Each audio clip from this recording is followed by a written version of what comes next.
नमस्ते दोस्तों।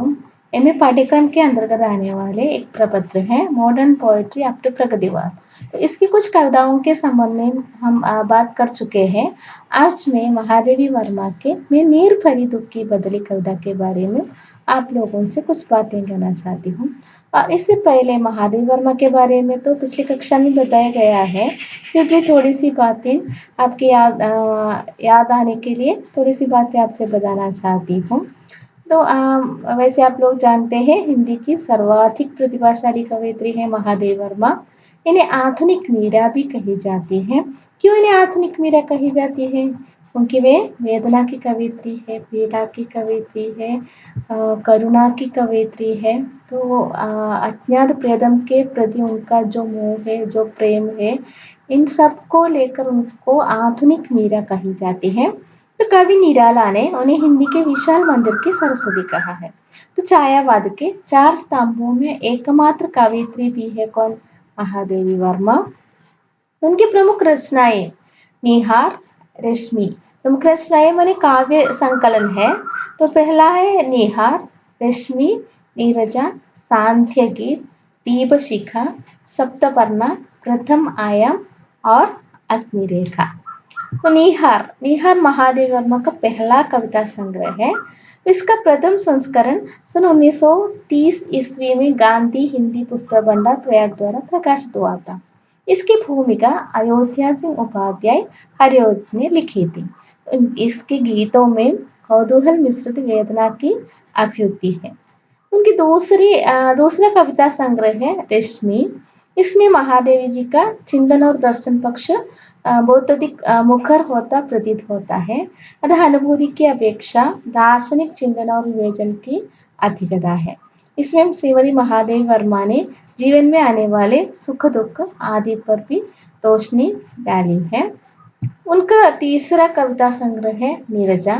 नीरजा में रश्मि का चिंतन और दर्शन अधिक स्पष्ट और प्रौढ़ होता है। तो तीसरा कविता संग्रह में आते आते वो अधिक स्पष्ट हो जाता है कि उनका दर्शन किस प्रकार है, वो आध्यात्म दर्शन किस प्रकार मुखरित हुआ है। कवित्री सुख दुख में समन्वय स्थापित करती हुई पीड़ा एवं वेदना में आनंद की अनुभूति करने लगी है। नीरजा में आते आते इस पीड़ा और वेदना में आनंद की अनुभूति भी करने लगी है। तो आगे नीरजा एक संवेदनाओं से भरी हुई कृति है जिसमें अपने आराध्य के लिए हृदय की अधीरता और प्रसन्नता की व्याख्या की गई है। उनका अगला चौथा कविता संग्रह है सांध्य गीत। इसके गीतों में नीरजा के भावों का परिपक्व रूप मिलता है। चौथे में आ गया है और परिपक्व हो गया है उनके भाव। यहाँ न केवल सुख दुख का बल्कि आंसू, वेदना, मिलन और विरह, आशा और निराशा एवं बंधन मुक्ति का समन्वय हम देखने को मिलते हैं। समन्वय का गीत है सांध्य गीत। और इसके बाद सांध्य गीत में सुख दुख और मिलन विरह के भावों को सुंदर ढंग से दर्शाया है। आगे दीपशिखा में प्रेम में मिलन का भाव और इसी तरह विरह की पीड़ा को भी दर्शाया है। सप्तपर्णा में श्रीमती महादेवी वर्मा ने वेद, रामायण, कालिदास आदि की कृतियों के अंश लेकर उनका एक नया रूप प्रस्तुत किया है। और प्रथम आयाम में उनकी बाल्यावस्था से किशोरावस्था तक की कविताओं का संग्रह है ये प्रथम आयाम। अग्निरेखा महादेवी वर्मा का अंतिम कविता संग्रह है जो उनके मरणोपरांत 1919 में प्रकाशित हुआ था। 1990 में प्रकाशित हुआ। इसमें उनके अंतिम दिनों में रची गई रचनाएं संग्रहित है जो पाठकों को अभिभूत भी करती है और आश्चर्यचकित भी। इस अर्थ में कि महादेव के काव्य में ओतप्रोत वेदना और करुणा का वह स्वर जो कब से उनकी पहचान बन चुका है, इसमें और अधिक मुखर होकर सामने आते हैं। अग्निरेखा में दीपक को प्रतीक मानकर अनेक रचनाएं लिखी गई है, साथ ही अनेक विषयों पर भी कविता है। दीपक तो महादेवी वर्मा के बहुत पसंदीदा प्रतीक है। इसमें बहुत अधिक दीपक के प्रतीक को मानकर बहुत अधिक रचनाएं इसमें हमें देखने को मिलते हैं। तो यामा को उन्हें ज्ञानपीठ पुरस्कार मिला था तो इसमें उनके 4 कविता संग्रह, पहले के 4 कविता संग्रह इसमें संकलित है, निहार, नीरजा, रश्मि और सांध्य गीत। और संथिनी आपको पढ़ने को है। संथिनी नाम का अर्थ साधना के क्षेत्र में संबंध रखने के कारण बिखरी अनुभूतियों की एकता है इसका अर्थ, और व्यष्टिगत चेतना का समष्टिगत चेतना में संक्रमण भी इस संथिनी नाम से व्यंजित कर सकेगा। संधिनी में जो गीत संग्रहित हैं उनके विषय रहस्यात्मकता, वेदना की अनुभूति, प्रकृति, दर्शन आदि सब है। और संधिनी में भी उनकी रहस्यानुभूति विशेष वाणी मिली है। तो संधिनी में ऐसी कविताओं को हमें देखने मिलती है जो उनके रहस्यानुभूति, वेदना की अनुभूति, प्रकृति दर्शन, छायावत की सभी प्रवृत्तियां इसमें हमें देखने को मिलती है। छायावत की प्रवृत्तियां क्या क्या है, पिछली कक्षा में भी हम इस पर चर्चा कर चुके हैं, फिर भी संधिनी में इसको बहुत अधिक देखने को मिलते हैं, उनकी सभी रचनाओं में मिलते हैं। फिर भी एक बार फिर हम देखेंगे वैयक्तिकता, कल्पना की प्रचुरता, दुखवाद, स्थूल की अपेक्षा सूक्ष्म की ओर आकर्षण, रहस्यानुभूति, प्रकृति का मानवीकरण, ये सब छायावादी प्रवृत्तियां हैं। तो आइए हम देखते हैं मैं नीर भरी दुख की बदली। तो इस एक पंक्ति में ही महादेव वर्मा ने इस एक पंक्ति में ही अपना पूरा परिचय, वो किस प्रकार का व्यक्तित्व है, उनका व्यक्तित्व किस प्रकार है, ये पूरा परिचय समेट लिया है इस एक ही पंक्ति में। मैं नीर भरी दुख की बदली, यानी इसका अर्थ है मैं नीर से, जल से भरा दुख का बादल हूँ। मैं नीर भरी दुख की बदली, स्पंदन में चिर निस्पंद बसा। तो दुख का बादल, स्वयं को जल से भरा दुख का बादल कहते हैं, इसमें ही प्रकृति का मानवीकरण हम देख सकते हैं। तो आगे भी कहते हैं स्पंदन में चिर निस्पंद बसा। तो इस आकाश में जो निस्पंद है उसमें मैं एक स्पंदन जैसा हूँ। आसमान में बादल को एक स्पंदन के रूप में वो दिखाया है। और क्रंदन में आहत विश्व हंसा, वो आगे कहते हैं मेरे क्रंदन में ही इस आहत विश्व हंसते हैं, यानी बादल जब वर्षा बनकर नीचे गिरती है तभी इस आहत यानी ताप से आहत विश्व हंसने लगते हैं।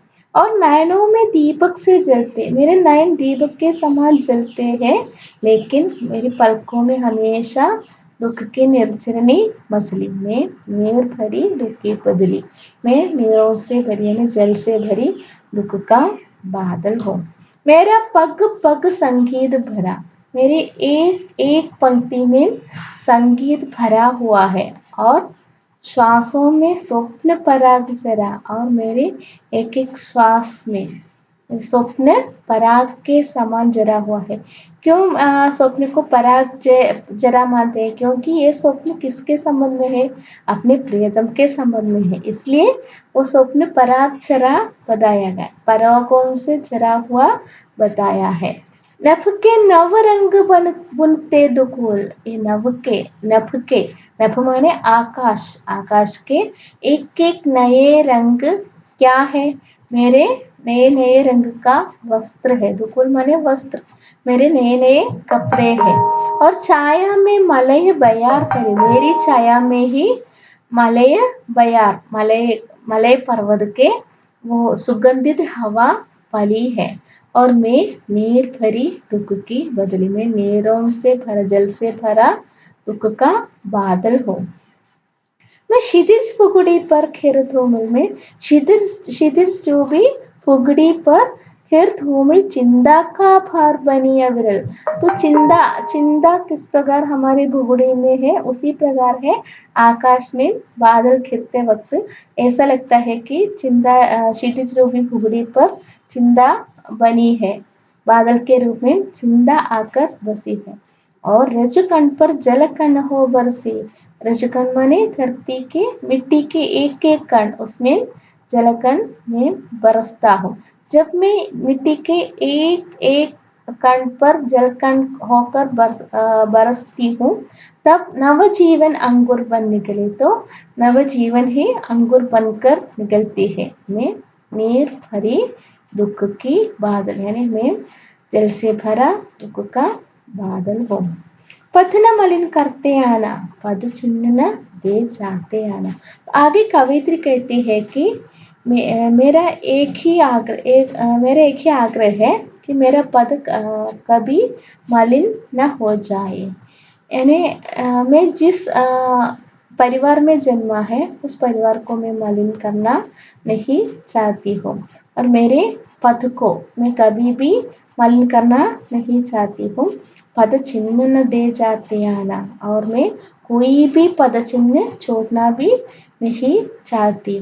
बादल ऐसा है, आसमान में वो आते हैं और बरसते हैं, और बरसने के बाद एक भी चिन्ह हमें नहीं देख सकते। उसी प्रकार महादेव वर्मा भी कहते हैं, मैं अपने एक भी चिन्ह यहाँ छोड़ना, बादल के समान एक भी चिन्ह छोड़ना नहीं चाहती।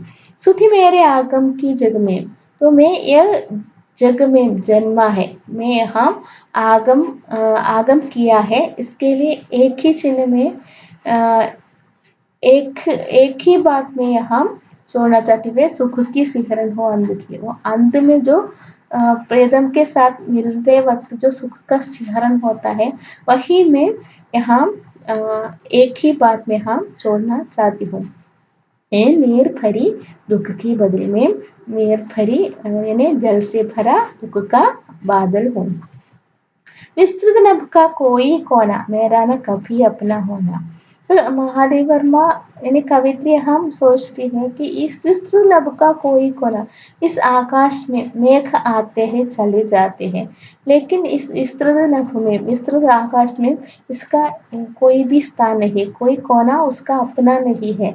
उसी प्रकार इस धरती पर भी महादेव वर्मा अपना कोई कुछ भी नहीं रखना चाहती। मेरा न कभी अपना होना, पर जो इतना इतिहास यही, मेरा कुछ भी यहाँ नहीं है, और मैं यहाँ था, इसका परिचय, इसका इतिहास यही। उमट कल थी मिट आज चली, कल यहाँ उमटी थी और आज मिट गई। बादल भी ऐसे होते हैं, कभी उमट जाते हैं और बरस कर मिट जाते हैं। तो महादेव वर्मा भी इस प्रकार उमट कर मिट जाना ही चाहते हैं। मैं नीर भरी दुख के बदले में नीर से भरी यानी जल से भरा दुख का बादल हूँ। तो इस कविता में क्या क्या बताना चाहते हैं कविता के माध्यम से कवित्री? एक अपनी तुलना वर्षाकालीन छोटे मेघ से करके महादेवी ने एक सुंदर रूपक बांधा है। मैंने पहले ही बताया, प्रकृति का मानवीकरण किया है।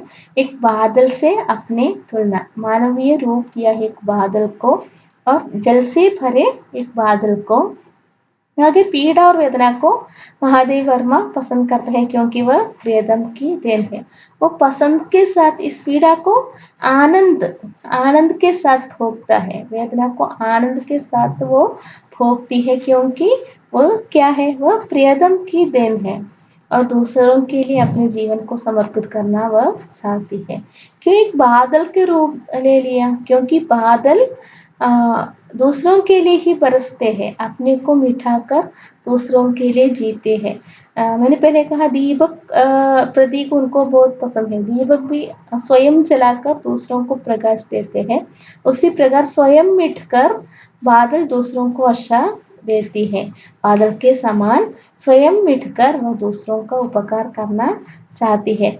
लेकिन अंत में कवित्री क्या कहती है? इस त्याग को वह कहीं भी रेखांकित करना नहीं चाहती, वो कहीं भी इसे रेखांकित करना नहीं चाहती है। आजकल तो लोग कुछ भी बहुत तुच्छ कार्य करने पर भी इसके फोटो खींचकर सभी सोशल मीडिया में पोस्ट करते हैं, और वे चाहते हैं कि सब लोग जाने कि मैं ऐसा कर रहे हैं, मैं ऐसे कर रहे हैं, ये सब लोग जाने। लेकिन महादेव वर्मा ऐसे कभी भी नहीं सोचती। वो सब कुछ करते हैं समाज के लिए, इतने कुछ करते हैं, लेकिन वो किसी को जानना नहीं चाहती, और स्वयं अपना कुछ परिचय इस जग में अपना कुछ छोड़ना भी नहीं चाहती। वो इस जग में जिया था, सभी से प्यार किया था, सभी जीव-जंतुओं से प्यार किया था और उसी प्रकार उन्हीं के लिए ही मिटना चाहते हैं।